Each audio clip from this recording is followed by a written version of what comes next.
To understand how a nuclear power plant explodes, we must first dispel a prevailing myth. A reactor cannot explode like a nuclear weapon. The uranium fuel used in power plants is not enriched to the high levels required for a bomb. Yet, history has shown us that these cathedrals of energy can indeed tear themselves apart with devastating force.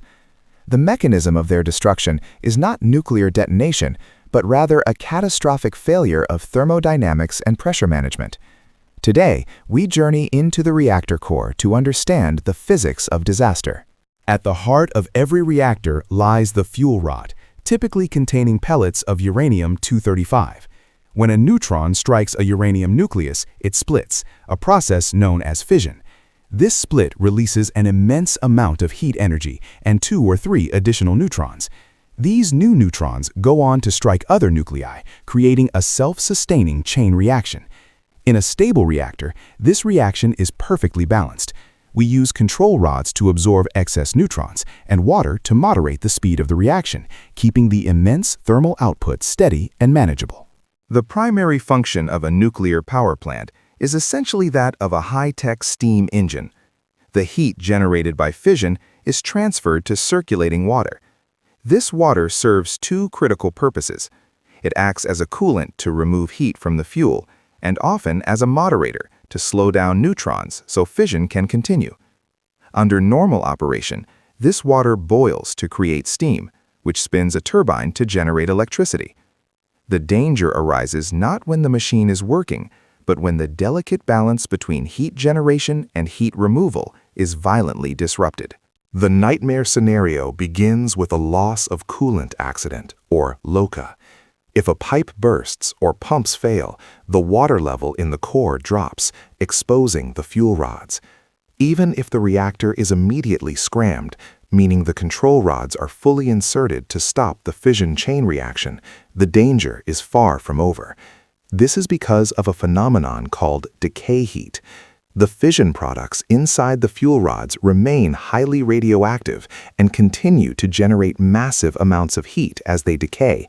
You cannot simply turn this heat off. It is a fundamental property of nuclear physics. With the cooling water gone or boiling away, the temperature of the fuel rods begins to skyrocket.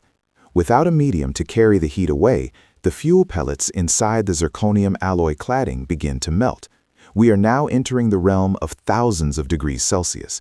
The decay heat alone is enough to turn the solid fuel assembly into a molten slurry. But the heat causes a secondary, chemical reaction that is often the true culprit behind the visible explosions we see in news footage. The fuel rods are encased in an alloy called zircaloy, made primarily of zirconium. At temperatures above 1200 degrees Celsius, zirconium reacts violently with steam. It strips the oxygen atoms from water molecules to form zirconium oxide and releases pure hydrogen gas. This is the critical tipping point. The reactor vessel effectively becomes a hydrogen generator. As this flammable gas accumulates inside the containment building, it mixes with oxygen in the air, creating a massive, dormant bomb waiting for a spark. Let us look at the Chernobyl disaster of 1986, which was unique in its mechanics.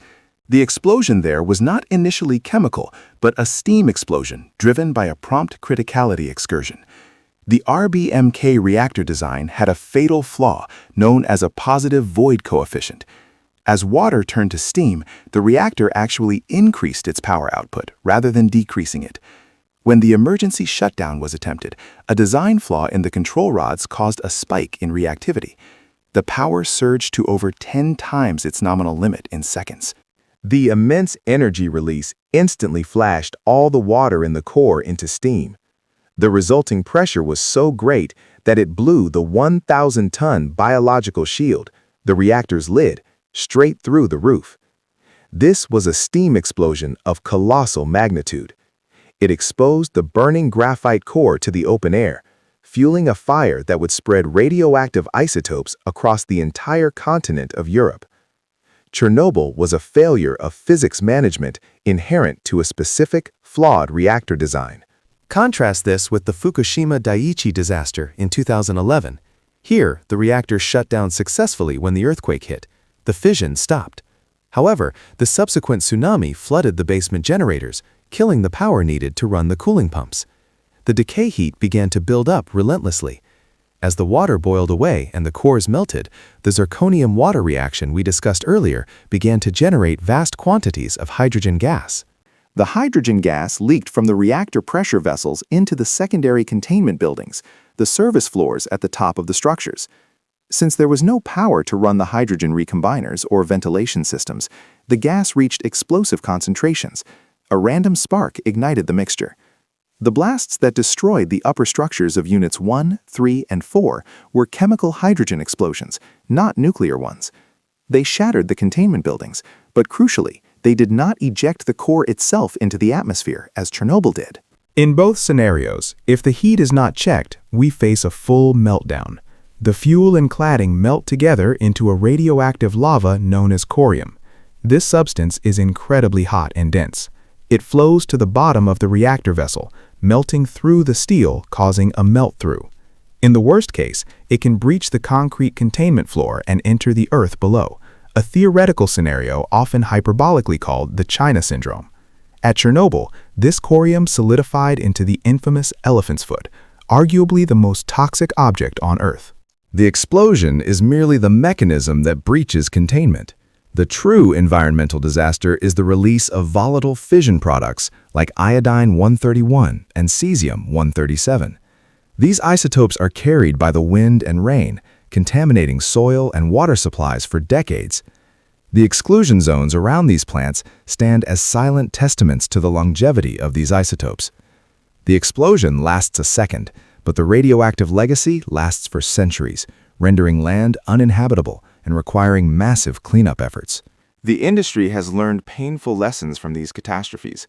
Modern Generation 3+ and 4 reactors are designed with passive safety systems. These systems rely on gravity and natural convection rather than electric pumps. If power is lost, gravity still works. Cooling water flows naturally, and decay heat is removed without human intervention. The goal is to make the physics of a meltdown impossible by design, ensuring that the fuel can never reach the temperature required to generate hydrogen or melt the vessel. Nuclear power plants do not explode like bombs. They succumb to the relentless laws of heat and pressure. Whether it is the steam blast of a runaway reaction or the chemical roar of ignited hydrogen, the result is a failure to contain the atom's power. Understanding these mechanisms is not just about analyzing past disasters. It is essential for engineering a future where nuclear energy can be harnessed safely. We walk a fine line between immense power and potential peril, guided only by our mastery of physics.